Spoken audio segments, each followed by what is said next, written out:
In this video, we're going to be showing you some of the more common operative instruments that you'll be exposed to while you serve with the University of Florida College of Dentistry. It's going to be important for you to be familiar with their names and their function, as the dentists that you're going to be working with are going to be asking you for these instruments, and they're going to be using them as they provide care to their patients. So, as we begin, the first thing to understand is the placement of the instruments on the dental instrument tray. You will be passing these instruments to the doctor and then replacing them back on the tray.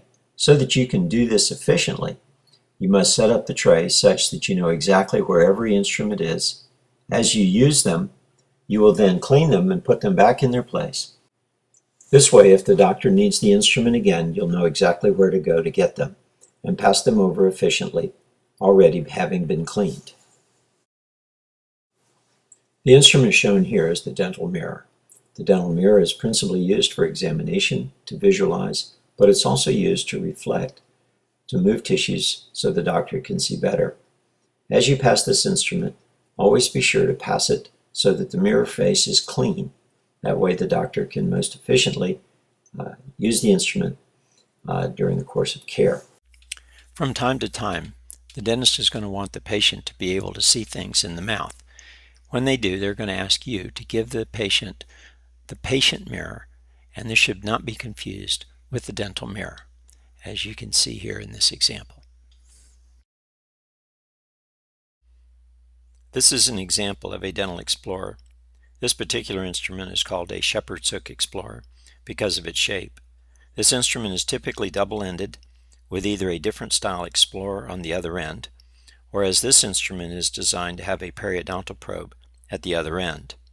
The periodontal probe is a measuring device graduating in 1 millimeter increments and is designed to measure the depth of the gap between the tooth and the gingiva. Typically, a number between 1 and 3 millimeters indicates healthy tissues, but when the numbers increase, particularly greater than 5 millimeters, this often indicates a loss of tooth to gingiva attachment, and this is called periodontitis and is evidence of periodontal disease. The rubber dam system. This system is designed to isolate the teeth from the rest of the oral cavity. This is done because control of moisture is very important to the long-term success of dental restorations. The rubber dam clamp is placed over the tooth to secure the rubber dam material to the tooth. The rubber dam clamp forceps are used to place the rubber dam clamp on the tooth. Latex or non-latex material. This is what actually keeps the moisture away from the teeth, the rubber dam material. The rubber dam frame stretches the rubber dam material so the dentist and the staff can easily visualize the teeth. This next instrument are called college pliers, or also called cotton forceps, or in some circles are called pickups.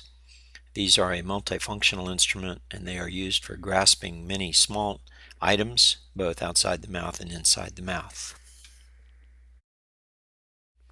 This is a spoon excavator. It's also called a caries excavator, and it's a sharp, rounded, double-ended instrument used to remove soft and decayed dentin from within a tooth. This is a Dycal applicator.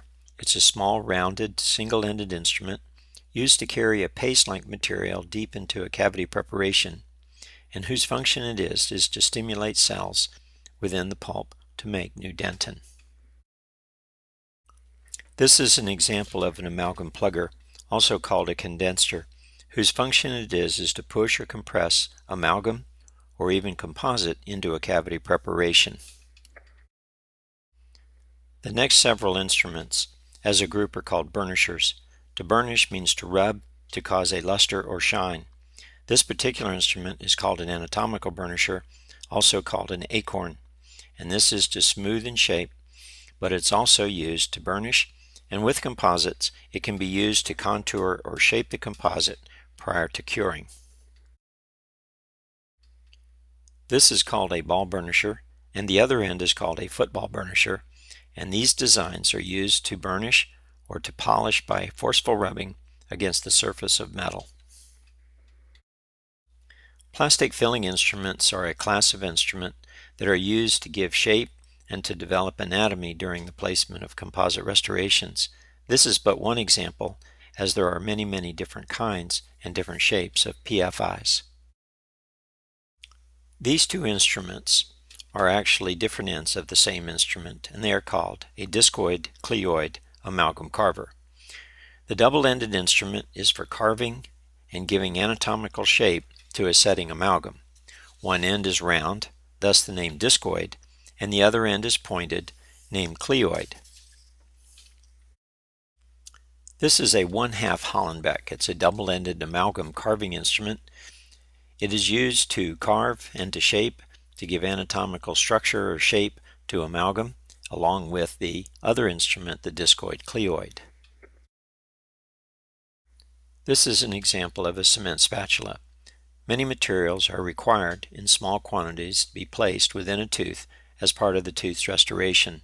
Often the material is a powder and a liquid that must be mixed together, or it is in the form of toothpaste that is also mixed together. Once mixed, they are placed within the tooth, whereupon the material sets and gets hard. This is a very common instrument and frequently found on the dental tray. What you see here is the Tofflemire matrix band and its retainer. This is one of many varieties of systems used to create a temporary wall around a tooth to allow a restoration to be played and keeping the restoration material within the confines of the tooth. A partner to the matrix band is the wooden wedge. A wooden wedge is a piece of wood or plastic used between the teeth to force the matrix band tight against the tooth. This will aid the band to keep the restorative material within the cavity preparation. It also slightly pushes the adjacent teeth apart to compensate for the thickness of the matrix band, since it is very important for the teeth to be in contact with each other after the restoration is completed. In this picture you can see that there are three materials: flowable composite, etchant, and bonding agent at the bottom. We will be talking about each one to help you with your understanding. Acid etchant or etchant is a gel that is usually about 35 to 37% phosphoric acid, whose function it is to microscopically erode the surface of the enamel and the dentin, thus increasing its surface area. This roughened surface, in conjunction with a liquid acrylic resin that works its way into the nooks and crannies of the etched surface, it is then cured to form a solid-to-solid interface that aids tremendously in the retention of the restoration. The use of this material is vital to the long-term success of modern composite restorations. In these illustrations you can see that dentin and enamel by their nature are very smooth, but once they are treated with acid etch, usually for about 15 seconds, they become very rough, and this is on a microscopic level, about 25 microns. You can see in these images the change, and then in this photomicrograph you can see the very rough surface that is created because of the acid etchant on the surface of the tooth. This is enamel. Dentin looks like it, but somewhat different. This vial contains bonding agent, a class of material that has many formulations whose general function is to flow into the microscopic crevices in the dentin and enamel surfaces that was created by the acid etchant previously mentioned. This liquid will flow into the spaces and when set is going to form a liquid to solid, and this interdigitation is now a hard plastic that forms onto the tooth surface, and this forms a strong mechanical bond that is used to keep a filling or restoration from falling out. The bonding brush is a small tufted single-ended instrument for the placement of the liquid bonding agent onto the etched surfaces of the prepared tooth.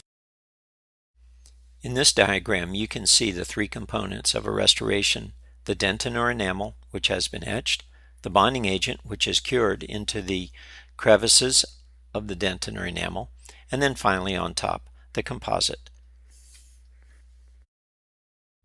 Flowable composite is a material chemically similar to bonding agent, but containing many small particles of silicon dioxide, also known as quartz. The silicon dioxide gives the resin hardness and color. With only a small amount of silicon dioxide, the material is like thick honey and will flow into small crevices, but not so fluid as to move into all of the etched surfaces of the teeth after it's been etched, thus the need for bonding agent. Universal restorative material. Chemically, it too is like bonding agent and flowable composite, having several components, particularly acrylic polymers, otherwise known as plastics, fillers of silicon dioxide, and a variety of materials designed to increase the adhesion between the components, and initiator chemicals to promote polymerization, meaning going from a soft to a hard surface when energy is introduced, specifically filtered white light. Illustrated here are two examples of dispensing guns for the capsules.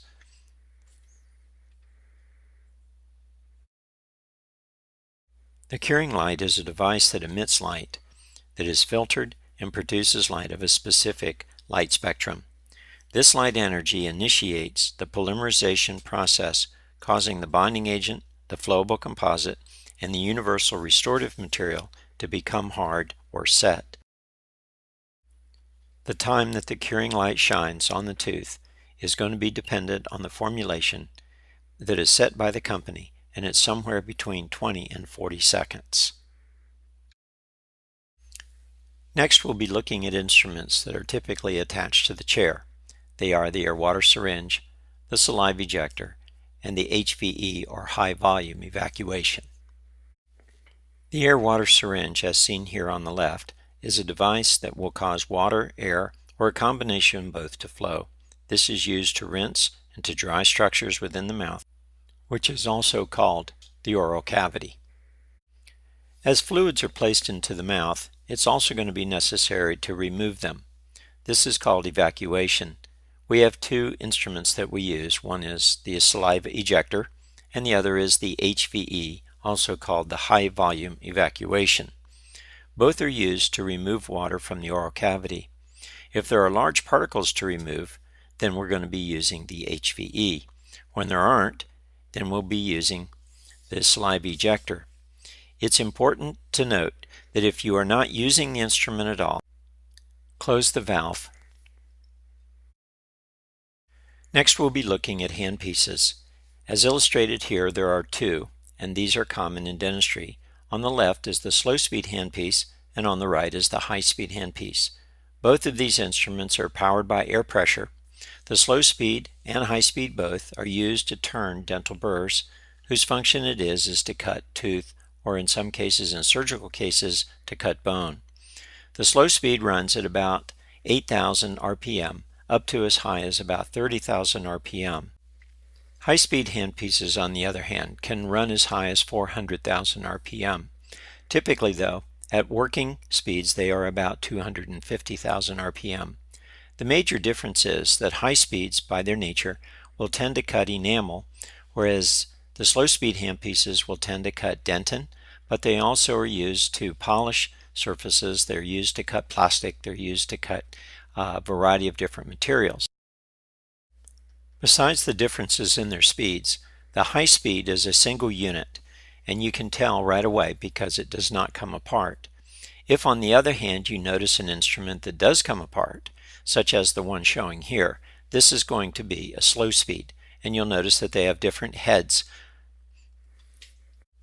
Slow speeds are consisting of two parts, the motor, which is seen on the left, and the heads, which are seen on the right and above. The contralateral head, which is seen above, and the straight nose piece, which is centered in the photograph, are used for different kinds of burrs, and they have very different functions. Typically, the contra angle will be used inside the mouth, and very often you will find that the straight nose piece will use larger burrs, which are used outside the mouth, such as for trimming dentures. There are dozens and dozens of different burrs, and each one has a different role to play in the provision of dental care. In general, they are used to cut tooth structure and restorative materials, whether that be in the mouth or also outside the mouth, such as trimming and adjusting and polishing dentures. Articulating ribbon is either plastic or paper ribbons, typically colored red or black, and they're inked on both sides. And after a restoration is completed, the restoration is trimmed back so that the teeth will fit together properly, and the restoration is not high. When a dentist checks to see that the occlusion is proper and the teeth are not hitting prematurely, the dentist will have the patient bite down onto the ribbon and tap their teeth together several times, and then put their teeth together and chew gently left or right. This will cause marks on the teeth. Areas that are excessive in their contact will show up as dark marks, and these areas would then be adjusted. The last thing to look at today are those things that we call consumables. In dentistry, there are many things that are used on a single-time basis. Two that we use with patients and that you will find on your trays routinely are cotton rolls and 2x2 gauze.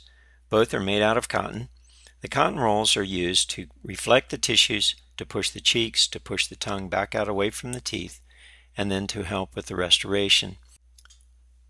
2x2 gauze are used routinely to clean the instruments during the course of procedure, or if there's something on the patient's lips that we might use a 2x2 for that as well. But principally they're used by the assistant to clean instruments during a procedure. As we conclude this presentation, we hope that this information will be useful to you as you become oriented to working in the clinic. If you have any questions, be sure to ask your staff or your faculty, and they will be happy to help you with the identification and the function of these various instruments. Thank you.